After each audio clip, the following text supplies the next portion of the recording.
আসসালামু আলাইকুম। প্রিয় দর্শক, আপনাদের স্বাগত জানাচ্ছি। যে শেখ হাসিনা এবং সজীব ওয়াজেদ জয়কে মামলা থেকে অব্যাহতি দেওয়ার আবেদন জানিয়েছেন পিআইবি, মানে পুলিশ ইনভেস্টিগেশন ব্যুরো। তারা তো কেন এবং কি কারণ, চলুন সেটা নিয়ে একটু আলোচনা করি। এবং তার আগে আমরা একটা পেপার নিউজটা পড়ি, সেটাতে আপনারা বুঝে যাবেন আসলে কি হয়েছে সেখানে ঘটনা। এটা হচ্ছে যে আপনার কালবেলার নিউজ। সেখানে ওরা বলেছেন, জুলাই আগস্ট আন্দোলনের সময় রাজধানীর ধানমন্ডি থানায় করা হত্যা চেষ্টা মামলা থেকে সাবেক প্রধানমন্ত্রী শেখ হাসিনা, সজীব ওয়াজেদ জয় সহ 113 জনের আপনার এই মামলা থেকে অব্যাহতি দেওয়ার সুপারিশ করেছেন পুলিশ ইনভেস্টিগেশন ব্যুরো পিআইবি। এই বিষয়ে আদালতে তারা অলরেডি তাদের জবানবন্দিও দিয়েছেন এবং তাদের ফাইলও দিয়েছেন। এখানে এই মামলাটার কি হয়েছিল জানেন? যে মামলাটা করেছিল, এটা করেছিল বৈষম্য বিরোধী ছাত্র আন্দোলন, তথাকথিত বৈষম্য বিরোধীরা এবং এই ইন্টারিম গভর্নমেন্ট। ওরা একটা মামলা করেছিল যে 4 আগস্ট 2024 4 আগস্ট ধানমন্ডির সীমান্ত স্কোয়ার থেকে কাজ শেষে বাসায় ফেরার পথে ধানমন্ডি 27 নম্বরে আহত হয় শাহেদ আলী। সেই সময় ঢাকা কলেজ, সিটি কলেজ যে কয়েকজন শিক্ষার্থী সহ 9 জন আহত হয়। এই ঘটনার শেষে হাসিনা সহ 113 জনের বিরুদ্ধে মামলা করা হয়, যার মামলার বাদী ধানমন্ডি থানায় হত্যা চেষ্টা মামলা করেন। তো মামলাটি তদন্তে করেন পিআইবির পরিদর্শক তদন্ত শাহজাহান ভূঁইয়া। তদন্তে উনি বলেন যে এখানে ভুল তথ্য প্রকাশ করা হয়েছে এবং যে তথ্যগুলো প্রকাশ করা হয়েছে, যা বলা হয়েছে তার সঠিক নয়। এজাহারে যাদের নাম দিয়েছে, যারা আহত হয়েছে, একটা ইন্টারেস্টিং কথা দেখেন। শাহেদ আলী, রাশেদ, জুয়েল, মাহমুদ নাহিদ, রাসেল, মিরাজ, জান্নাতুল ফেরদৌস নাইম, আয়শা আক্তার, শাম্মী আক্তার আহত হয়েছেন বলে উল্লেখ করা হয়। বিভিন্ন হাসপাতালে খোঁজ নিয়ে এই ধরনের কোনো আহত ব্যক্তির সন্ধান পাওয়া যায়নি। এখানে রাশেদ নামে একজন আছে, আবার সেটা আবার আমি না। হ্যাঁ, আমি কখনো আহত হই নাই, আমি মামলাও করিনি, তার মানে আমার নামটাও ভুয়া দিয়ে দিছে হয়তো বা। এখন সেখানে সবচেয়ে ইন্টারেস্টিং ঘটনা, এই নামগুলো নিয়ে ঢাকার শহরের প্রতিটি হসপিটালে ওরা যোগাযোগ করেছে, কোথাও এই নামের কাউরে পায় নাই। যে নামগুলো দিছে, ঠিকানাগুলো এগুলো পায় নাই। এবং এই তদন্ত মামলায় যার নাম, মানে মামলা সংক্রান্ত মামলাটার যে বাদীর ব্যাপারেও খোঁজখবর নিয়ে সেইখানে বাদীকে পাওয়া যায় না। বাদী থাকতেন, বাদীর বাসার ঠিকানা দিছে যে শরীফের ভাড়া বাসায়। তো শরীফের ভাড়া বাসায় নোটিশ পাঠাইছে, পরে পুলিশ গেছে। শরীফ কয়ে যে আমি এরকম লোকের চিনি নেই, এরকম নামের কোনো লোক আমার বাসায় ভাড়াও থাকে না এবং আমার কোনো বাসায় ভাড়া দিই নাই, আমি নিজেই থাকি ভাড়া বাসায়, আমি আবার কারে ভাড়া দিব? মিথ্যাগুলো দেখেন। পরে যেই শরীফের আইডি কার্ড দিছে, ওই যে শরীফ থেকে শরীফা, শরীফা থেকে শরীফ, ওই রকম আর কি। হ্যাঁ, যে আইডি কার্ড দিছে সেই আইডি কার্ডে লেখা কি আছে, তার বাড়ি হচ্ছে যে আপনার লক্ষ্মীপুর সদর 14 নম্বর মান্দারি এলাকা, সিরাজুল ইসলামের ছেলে তিনি। এবং 14 নম্বর ওয়ার্ড মান্দারি এলাকায় যায় সিরাজুল ইসলাম বা সিরাজুল ইসলামের ছেলে কাউরে পাওয়া যায় না এরকম। এরপরে যে মোবাইল নাম্বারটা দেওয়া হয়েছে, মোবাইল নাম্বারে বেশ কয়েকবার ফোন দেওয়ার পরে মোবাইল বন্ধ বন্ধ বন্ধ, হোয়াটসঅ্যাপ কখনো খোলে কখনো বন্ধ থাকে। এগুলো কিন্তু পেপারের নিউজ, যেটা পুলিশ ম্যাজিস্ট্রেটকে জানাইছে। ওই ভদ্রলোকেরা যখন ডাকছে, তখন সেই ভদ্রলোকও কোনো কাগজপত্র দিতে পারে নাই এবং ভুক্তভোগী যারা তাদের কাউকে আনতে পারে না, চিকিৎসা সংক্রান্ত কোনো কাগজপত্র দিতে পারে নাই। এবং সেই শরীফ থেকে শরীফার সেই ভদ্রলোক সে নিজেও বইলা ফেলাইছেন যে ভাই এই ধরনের মামলা আমি করিই নাই, আমি জানিও না এগুলা কে বা কাহারা। ভাই আমি শোনার পর থেকে আমি ঢাকা শহরে আসিনি।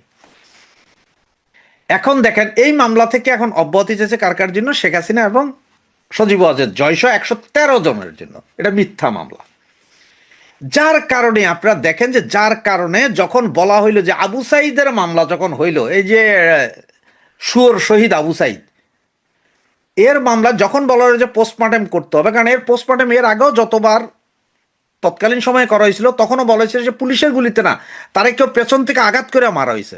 এবং আবু সাইদের বাবা যখন জাস্টিসের সামনে সরাসরি বলে বসলেন যে আমার ছেলেকে যখন দাফন করানোর জন্য নেয়, গোসল করায়, তখন মাথার পেছনে হাত দিয়ে দেখছি রক্তে লাল, ওখান দিয়ে রক্ত পড়তেছে কোথাও দিয়ে, তার মানে পেছন থেকে কেউ ছুরি মেরা বা কিছু মেরা।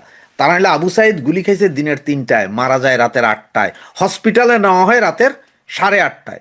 এতক্ষণ সে কোথায় ছিল? জামাত শিবির তারে ওইখানে বাইন্দা রাইখাই তারাই পিটাইয়া ছুরি মেরা মারছে। এবং এগুলো সব বের হয়ে যাবে দেখে তখন এই যে সার্জিস নাইট সহ এই যে চিলড্রেন পার্টি বা কন্ডম পার্টি যেটাকে বলেন, তারা ব্যাপক প্রতিবাদ জানিয়েছে, না না না না, কোনো কুত্তা শহীদকে কবর থেকে তুলে পোস্টমর্টেম করা যাবে না, কারণ কবর থেকে তুলে পোস্টমর্টেম করলে তখন সে যে শহীদ না, সে যে শুয়োর বা কুত্তা শহীদ এটা বোঝা যাবে। তথাকথিত কুত্তা শহীদগুলাকে এখন কবর থেকে তুলে একটার পর একটা আন্তর্জাতিক তদন্তকারী সংস্থার মাধ্যমে 15-20 জন আন্তর্জাতিক ডাক্তার যারা পোস্টমর্টেমে অভ্যস্ত তাদেরকে নিয়ে যায় পোস্টমর্টেম করা জানা উচিত যে আসলে কিভাবে মারা গিয়েছিল। কারণ একটা শুয়োরও আপনার পুলিশের গুলি বা কোনো গুলিতে মারা যায়নি। এগুলো সব হারামজাদায় জামাত শিবির নিজেরাই গুলি করে মারছে, এবং যেটার প্রমাণ আজকের এইটা। তবে জানি না এই পত্রিকার যে নিউজটা করেছে এই নিউজটা কতক্ষণ থাকবে বা এটার পরে কি হয়, হয়তো এই কেস ধামাচাপা পড়ে যাবে, আর একটা কেস উঠবে। তবে সত্যের জয় হবে। কখন কোথায় কিভাবে মরছে, কতগুলো মামলা অবৈধ হয়েছে, এবং এই মামলাগুলো থেকে সবগুলো থেকেই তদন্তে কোনো কিছুই উঠে আসবে না, এবং এই তদন্ত পুরোটাই জিরো হবে যদি কখনো আইনের শাসন প্রতিষ্ঠিত হয়। তাইলে এই মামলাগুলো সবগুলো থেকে শেখ হাসিনা এবং সজীব ওয়াজেদ জয়সহ হাজার কোটি যেসব আওয়ামী লীগ নেতাকর্মী আছেন ওনাদের সকলকেই মুক্তি দিতে বাধ্য হবে। তো চলুন আমরা চোখ রাখি, দেখতে থাকি কি অবস্থা হয় আসলে এই মামলাগুলোর, কতক্ষণ টিকে, পত্রিকার কাটিংগুলো কতক্ষণ টিকে। যদিও হয়তো এই পত্রিকার নিউজটা তো হাওয়া হয়ে যেতে পারে, তাই আমি চেষ্টা করবো এই পত্রিকার নিউজটা যাতে সংগ্রহে রাখা যায় এবং সেটা যাতে সংগ্রহে থাকে। আজকে এই পর্যন্তই। জয় বাংলা, জয় বঙ্গবন্ধু। উপদেষ্টা ছিলেন না, ছিলেন টকশোবিদ। তখন আসিফ নজরুল বলেছিলেন 26 লাখ ভারতীয় অবৈধভাবে বাংলাদেশে কাজ করে, কিন্তু উপদেষ্টা হিসেবে দায়িত্ব নিয়ে ক্ষমতার সর্বোচ্চ পর্যায়ে গিয়ে 26 লাখ অবৈধ ভারতীয় টিকিটও খুঁজে পাননি তিনি।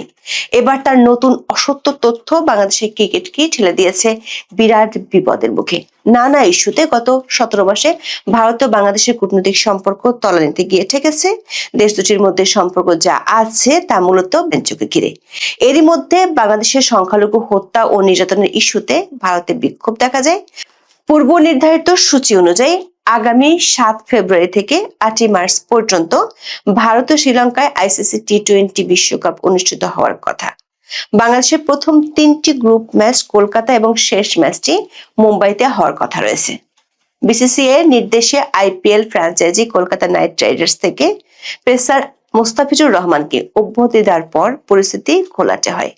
এতে ক্ষুব্ধ হয় বাংলাদেশ। ক্রীড়া উপদেষ্টা আসিফ নজরুলের নির্দেশে বিসিবি চিঠি লিখে আয়োজক সংস্থা আইসিসি কে জানিয়ে দেয় নিরাপত্তার শঙ্কায় ভারতে খেলবে না বাংলাদেশ দল। তখন বিসিসিআই অস্পষ্ট কিছু পরিস্থিতির কথা উল্লেখ করেছিল। এই ইস্যুতে গত কয়েকদিনে একাধিকবার কথা বলেছেন ক্রীড়া উপদেষ্টা আসিফ নজরুল। সোমবার আবারও বাফুফে ভবনে গণমাধ্যমের মুখোমুখি হয়ে তিনি এক বিস্ফোরক দাবি করেন। বলেন, আইসিসি বাংলাদেশের সুনির্দিষ্ট নিরাপত্তা উদ্বেগের বিষয়টি স্বীকার করেছে। আসিফ নজরুল দাবি করেন, মোস্তাফিজুর রহমান বাংলাদেশ দলে থাকলে ভারতের জাতীয় দলের নিরাপত্তা বিঘ্নিত হতে পারে, এমন আশঙ্কার কথা জানিয়ে আইসিসি নিরাপত্তা বিভাগ থেকে একটি চিঠি দেওয়া হয়েছে। আসিফ নজরুল জানান, ক্রিকেট ইস্যুতে বাংলাদেশ ক্রিকেট বোর্ড ইতিমধ্যে আইসিসি কে 2টি চিঠি পাঠিয়েছে এবং আনুষ্ঠানিক উত্তরের অপেক্ষায় রয়েছে।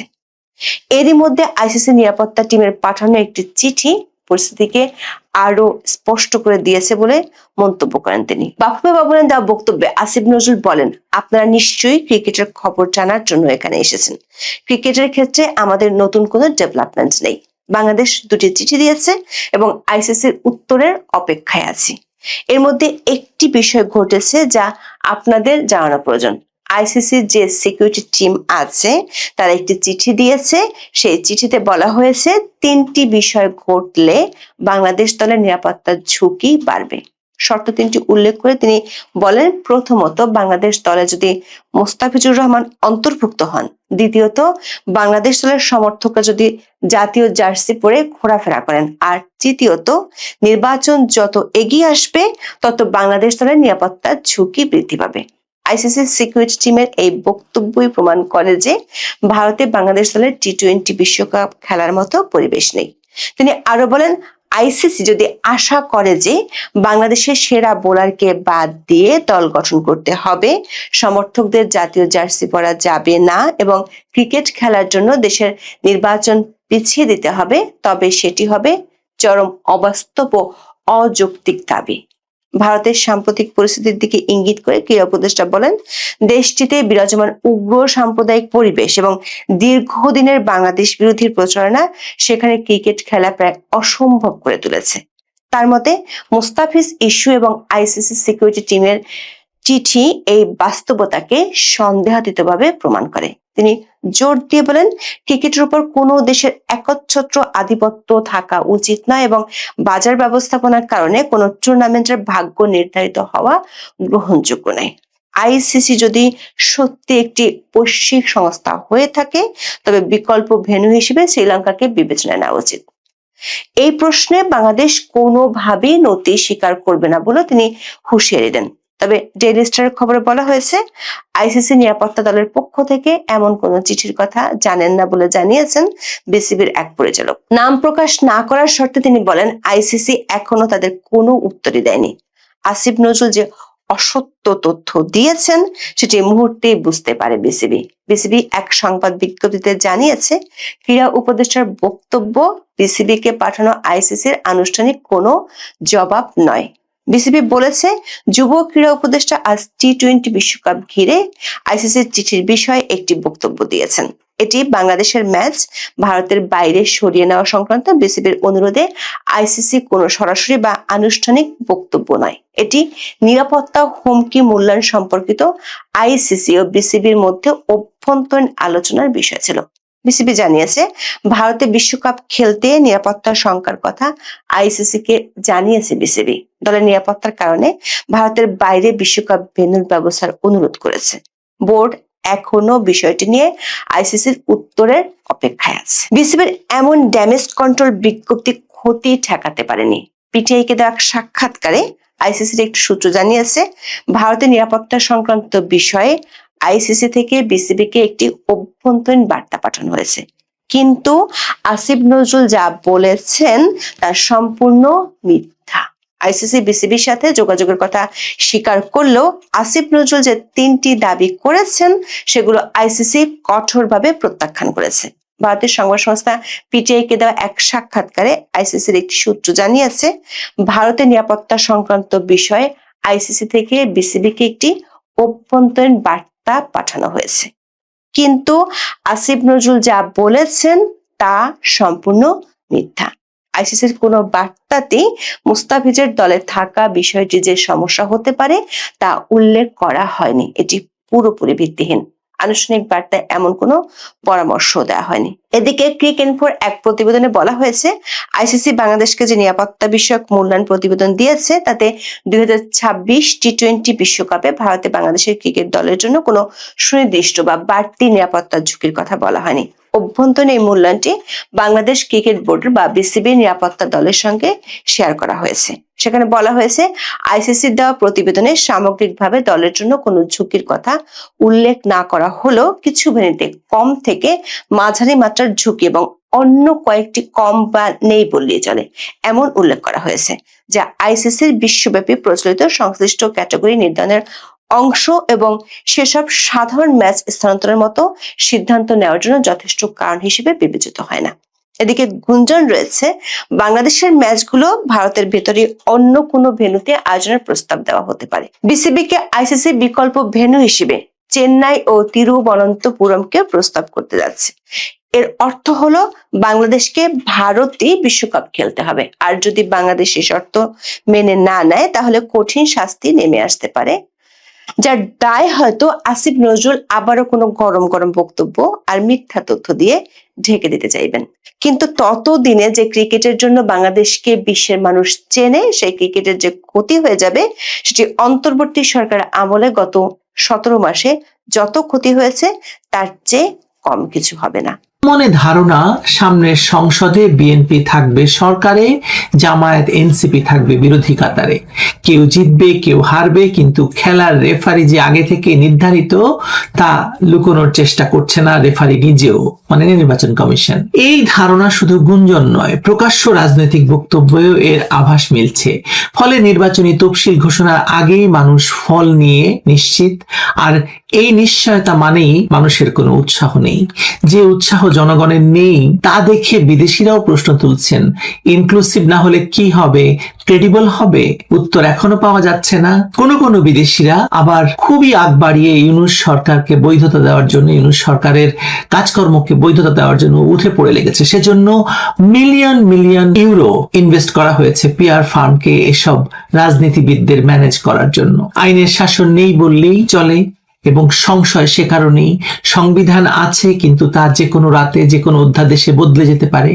এই আতঙ্ক মানুষকে ভোট কেন্দ্রে যেতে দ্বিধায় ফেলে দিয়েছে। নিরাপত্তা বাহিনী আছে, কিন্তু তারাই যখন ভোট চুরির অভিযোগে অভিযুক্ত, তখন তাদের হাতে নিরাপত্তা চাওয়াটা খুবই হাস্যকর। গণমাধ্যম আছে, কিন্তু অনুসন্ধানী সাংবাদিকতা যখন রাষ্ট্রদ্রোহ হয়ে যায়, যখন সরকারের বিরুদ্ধে কিছু বললেই আনিস আলমগীরের মতো সাংবাদিককে আটকে রাখা হয়, অন্তত পক্ষে শখানেক সাংবাদিক এখন কারাভ্যন্তরে আছে, তখন সংবাদও আর জানতে ইচ্ছা করে না কারো। এই পরিবেশে ভোট দেওয়া মানে শুধু সিল মারা নয়, নিজের অস্তিত্বটাকে আরো পরীক্ষায় ফেলা।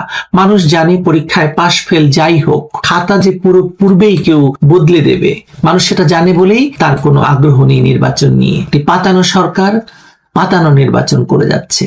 কিন্তু এখনো প্রশ্ন, আদৌ হবে তো? নির্বাচনের দিন ঘনিয়ে আসলেও রাস্তায় তেমন ভিড় নেই, হাট বাজারে নেই তেমন কোনো আলোচনা। দোকানদার বলছে ভোট হবে শুনছি, কিন্তু ক্রেতা আসে না। মানুষের মনে খাচ্ছে না এই ভোট হওয়ার কথা।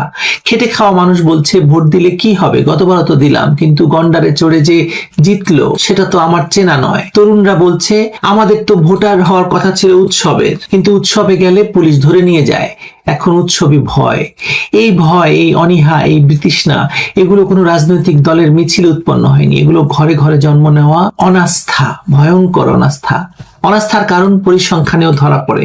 ধরা যাক আওয়ামী লীগের কঠোর সমর্থক 40%, তাদের বাইরে আছে আরো 20% মানুষ যারা হ্যাঁ না বলে আওয়ামী লীগ ছাড়া নির্বাচন মানে দেশ চাই না মনে করে। অর্থাৎ শুরুতে 60% ভোটারের মনে নাম লেখানোর মানে ভোট দেওয়ার কোনো আগ্রহ নেই। বাকি 40%-এর মধ্যে বিএনপি, জামায়াত, এনসিপি স্বতন্ত্র মিলে ভাগাভাগি চলছে। তাদের মধ্যে অনেকের ভয়, অনেক অবজ্ঞায়, অনেকে প্রবাসে, ভোট কেন্দ্রে যাবেন না তারা। ফলে প্রকৃত ভোট পড়তে পারে সর্বোচ্চ 22 থেকে 25%। কিন্তু এই 25%কেই বড় করতে বলা হয়েছে, এই 25%কেই দেখাতে বলা হয়েছে 70% ভোট পড়েছে বলে। একথা ইতিমধ্যেই নির্বাচন কমিশনকে জানিয়ে দেওয়া হয়েছে যে যেভাবেই হোক 70% ভোট নিশ্চিত করতে হবে। কেমন করে? রাতারাতি ব্যালট বাক্স ভরে দেওয়া হবে, ভোটার তালিকায় মৃতদের নাম তুলে দেওয়া হবে, একই ছবি দিয়ে কয়েকটি জাতীয় পরিচয়পত্র বানানো হয়েছে ইতিমধ্যে। এসবই আগেও হয়েছে, এখনো হচ্ছে, এবং এই নির্বাচনে তো হবেই।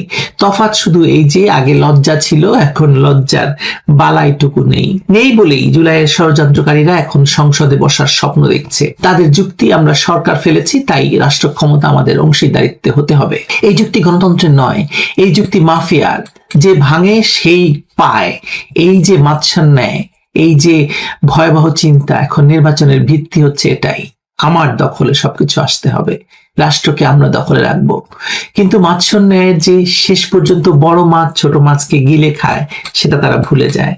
আজ যারা -2 ফর্মুলায় আওয়ামী লীগ বিএনপি দুটোকেই দুর্বল করতে চেয়েছে, এখন শুধুমাত্র আওয়ামী লীগকে দুর্বল করতে চাইছে। তারা ভাবছে পরে নিজেরাই রাইট শেয়ার করবে, কিন্তু ভোটার যখন থাকবে না তখন শেয়ারের হিসেবটা যে বন্দুকের নলেই ঠিক হবে, এটা ইতিহাস বারবার প্রমাণ করেছে।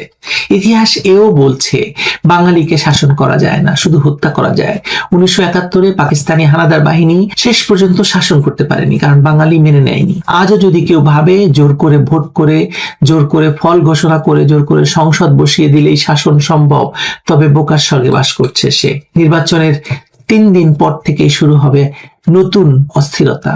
এমনিতেই বাংলাদেশ একটা অর্থনৈতিক, রাজনৈতিক, সামাজিক ধ্বংসস্তূপের কিনারায় এসে দাঁড়িয়েছে। নির্বাচনের পরে সেটা আরো ভয়াবহ হবে, যেভাবে নির্বাচনকে এগিয়ে নিয়ে যাওয়া হচ্ছে। কারণ এখনো বাঙালির রক্তে আছে সেই একই অমান্য, অবাধ্য জিন, যে জিন 1952 রাস্তায় নেমেছিল, 1969 গর্জে উঠেছিল, 1971 যুদ্ধে ঝাঁপিয়ে পড়েছিল। সেই জিন ঘুমিয়ে আছে মাত্র, মরে যায়নি। একদিন ঘুম ভাঙবে, তখন এই পাতানো নির্বাচনের কাগজপত্র, এই কৃত্রিম সংসদ, এই সাজানো রাষ্ট্র সব একসাথে উড়ে যাবে। আর তাই উৎসাহ নেই মানুষের। আপনি লক্ষ্য করে দেখবেন, টিভি রিপোর্টেও আপনি দেখবেন না যে নির্বাচনের উৎসাহ আছে কোথাও। সরকার বহু চেষ্টা করে সব উৎসাহ আনার চেষ্টা করছে, কিন্তু উৎসাহ পাওয়া যাচ্ছে না কোথাও। উৎসাহ থাকবে কি করে? যে নির্বাচনে জিতলে জামায়াত আসবে, হারলেও জামায়াত আসবে, সেখানে জয় পরাজয় দুটোই পরাজয়। যে নির্বাচনে বিএনপিকে বলা হচ্ছে জামায়াতের চেয়ে ভালো, সেটা শুনে মানুষ ভাবে ভালো খারাপের মধ্যে ফারাক যদি 2 ইঞ্চি হয় তাহলে আমার ভোট দিয়ে লাভ কি?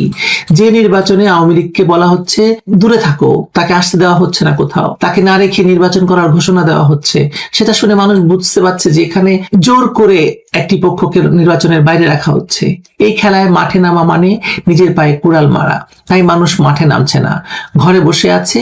ঘরে বসে থাকাটাই এখন তাদের প্রতিবাদ। এই নীরব প্রতিবাদ একদিন গর্জন হবে, সেটা ইতিহাসের নিয়ম। এবং আপনি দেখবেন যে আওয়ামী লীগের আমলে 3টি নির্বাচন হয়েছে, এবং এই 3টি নির্বাচনকে আপনারা বলছেন অনিয়মের নির্বাচন, অবৈধ নির্বাচন। কিন্তু তার চাইতেও যে ঘোষণা দিয়ে ইউনূস সরকার ক্ষমতায় এলো, তারা বলল তারা একটি সুষ্ঠু নির্বাচন করবে, অংশগ্রহণমূলক নির্বাচন করবে, এবং সেটি করতে গিয়ে তারা এখন নির্বাচন কমিশনকে নির্দেশ দিচ্ছে 70% ভোটার দেখাতে হবে, যেভাবেই হোক ভোটার টার্ন আউট 70% দেখাতেই হবে। এটা মানুষ যখন জেনে গেছে, মানুষ তখন বলছে আমি গেলেও 70% হবে, না গেলেও 70% হবে, তার চেয়ে না যাওয়াই ভালো। গিয়ে ওখানে বোমায় মারা যাব না অস্ত্রে মারা যাব। অস্ত্র তো দেদে আসছে, বাংলাদেশে আসছে, এবং যেসব অস্ত্র লুট হয়েছিল তা সেগুলো জমা হয়নি। ফলে সবার হাতে অস্ত্র আছে, সবার ঘরে ঘরে অস্ত্র আছে। কে হায় নির্বাচনে ভোট দিতে গিয়ে মারা যেতে চায় বলে? মানুষ মারা যাওয়ার ভয়ে আছে, জীবনের ভয়ে আছে। এই ভয়ের পরিবেশে নির্বাচন, তারপরে গণতন্ত্র। দুঃখিত, বাংলাদেশের অবস্থা এই। জানালাম, মিলিয়ে নেবেন আপনি আপনার অভিজ্ঞতার সঙ্গে।